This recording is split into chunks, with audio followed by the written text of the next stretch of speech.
moo tax. D'accord. mais Yaya a raison sur toute la ligne. xam nga tey suñu xoolee sur les 3 dernières années l'Inter a joué une finale de Ligue des Champions et une demi-finale cette saison 2023 ba léegi. ba pare dañoo am benn expérience ba nga xam ni donc il est vrai que ni Barça c'est la meilleure équipe actuelle du football xale yi am nañu foofu bëgg nañ mais c'est face à des gens expérimentés ya nga xam ni ce sera trop difficile pour contrecarrer leen. xam nga sànq yéen a ngi wax naan coach bi nee na Yamal xalaatul sax Yamal il a d'autres projets que Lamine Yamal mais pour leurrer gars yi wala pour berner gars yi moo tax mu ñëw indi loolu ay joueurs am ñëw indi loolu. il ne va pas prendre le risque de mettre 3 jours sur un seul joueur loolu bu ko def. déjà sax ko tey maa ngi koy déglu mais lu leer nañ la wax mais problème bi mooy gars yi dañoo tàmm suñu waxee football ñu ne kii dafa far du question far on parle football. li mu wax moom dëgg yàlla faraluma kenn. bëre la ñuy wax. bien vrai que ni man moom damay ñaan Barça dem final sérieusement parlant loolu laa bëgg. en tant que supporter Madrid. man de wax dëgg yàlla faraluma kenn.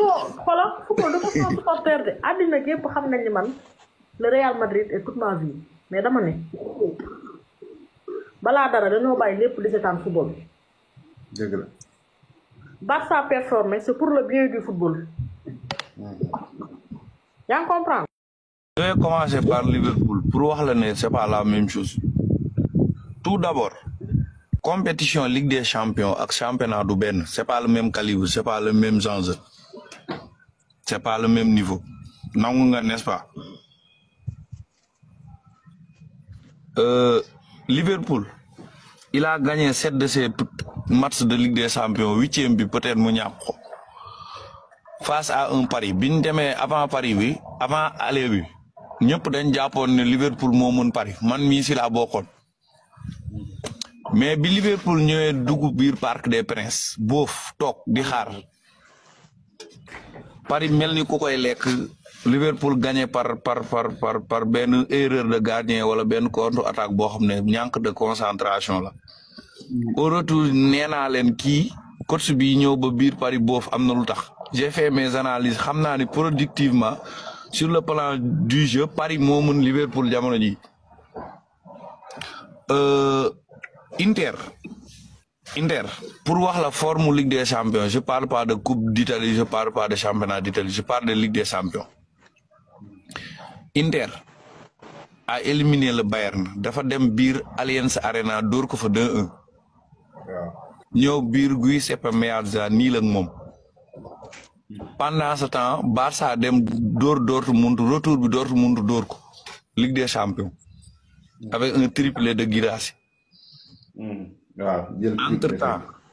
entre temps Barça mi doon jàpp Real di ko dóor ay 4 ak 5 a encaissé 2 buts face au Real.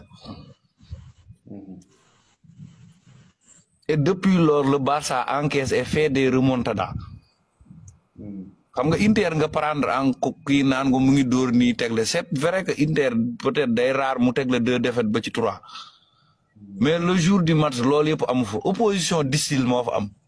Inter dafa ñëw samp war a contre-attaque yàlla teel ko may 2 buts mais il avait face à lui Hansi Flick du ma wax Barça mais Hansi Flick parce que Barça bi la sabi yoroon donc c'est Hansi Flick.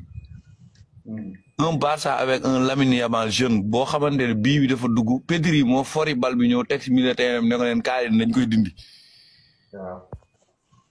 Opposition distil sànq bi ma koy wax njëlbeen mooy perte nañ ñoom ñaar ñëpp il est rare de voir Inter dugal équipe 3 buts di encaisse 3 buts c'est rare de le voir. Très rare. Il est rare aussi que Barça di football demi-finale Ligue des Champions Camp Nou di niil waxtuma ak jege ñàkk. Donc opposition distil la dafa benn Lac de Guiers di bëri ak Balla Gaye xam nga Sénégal naafeq bi ne si Sénégal ci làmb moo ne ci football lak fii kumpa mënta bëreel ñëpp kuy bëreel lak la ñuy faral parce que dañ naan lak day défendre te loolu la mën duñ ko nangul. C'est ce qui est arrivé à l'Italie en 2006 bi mu gagné mondial bi ñëpp dañ bañ gagné parce que équipe buy défendre la ñu indil ko problème ba tax championnat am. C'est ce qui est arrivé à Chelsea en 2012 warul jël Ligue des Champions parce que équipe buy défendre la loolu moo tax ñu bëri bañ Atlético parce que nañ nangul ku nekk système de jeu am c'est ce qu'ils ont. Inter défendre la am procédé par des contres Barça possession de balle la jeu de pression la am opposition di style buñ ñiilee 3-3 ñoom ñaar ñëpp ñàkk nañ donc au retour personne n'est favori wasalaam. performance yi mu doon def wax dëgg yàlla du ma ko tëkk Barça boobu noonu mais actuellement ak force collective bi Barça am individualité yu extraordinaire yi mu am ak li muy réaliser ci match yu mujj yi nii je le place largement fort man foofu laa sukkandiku. ok léegi côté Champions League expérience par exemple dernière année yi Champions League je te rappelle que ne 2023 Inter mooy finaliste n'est-ce pas? waaw avec pratiquement c'est presque ces mêmes joueurs à l'exception de 2 ou de 3 joueurs ñi si des yëpp ñu ngi fi woon ñoo final 2023 daaw ñu ñàkk ko si yenn détails pendant que bi ñu final boobu Barça mu ngi Europa League Barça 2019 la gëj a dem demi-finale boo xoolee ci booy yi à part Franck de Jong ak Lewandowski booy yi kenn mosee football demi-finale Ligue des Champions bu ma juumul. wala xëy na yaa ngi dégg. Ter Stegen. voilà Ter Stegen waa exactly léegi côté forme bi ñuy dem foofu noonu Inter tegle na 3 défaites ce qui est rare. Barça sortait d'une finale de Coupe du Roi contre le Real l'ennemi juré mu gagné ko biñ demee ci terrain bi loolu yëpp feeñul dañ ne birib Inter waaxu ko ñaari yoon biir Barça je te rappelle avec l'éclair de Lamine Yamal xam nga Inter collectif le football aller bi collectif la éclairu Lamine Yamal ak génie wu Pedri peut-être ñoo si génnee Barça ba dernière minute ba léegi bëgguma wax gaay naan dama bañ Barça mais 4e biu Inter bi lu valable na. Booy terroriste nañ ñu nag. yaa ngi dégg. ay lii ñoo ko génne caméra yi ñoo génne non xoolal saay gis nañ fi Barça Real barki démb. VAR a ngi foofu taxaw Barça am na 4 penalty yu VAR sifflewul ñun ñëpp xam nañ ni penalty la dañu wax ne dëgg penalty bi arbitre siffleel Barça ba VAR da ko woo ne ko lii amut te VAR a ngi fi woon 90 minutes yëpp kon donc bul ne ma ay VAR a wax lii wala VAR a def mais Yaya yow ligne bi xanaa gisoo ko Yaya non attends ligne bi xoolal concu xaw ma déggal poignée défenseur Barça bi romb na kee catu daal la nañu wax ne dëgg lan mooy règlement léegi. mais règlement bi loolu la catu dàll bi liñ bee ko détecté loolu. mais léegi loxo bokkul si yaram quoi loxo ak tàng moom daa am lu ci gën ak lu ci gënul.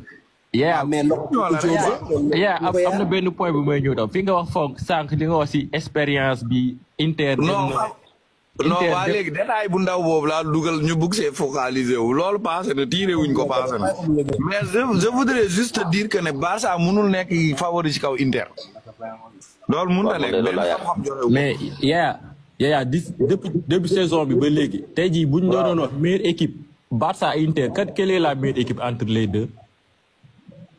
saison bu ñu doon tiré fii saison 1 point Barça Inter ak performance lu ñu def seen saison yi Barça Inter kan moo nekk meilleure équipe.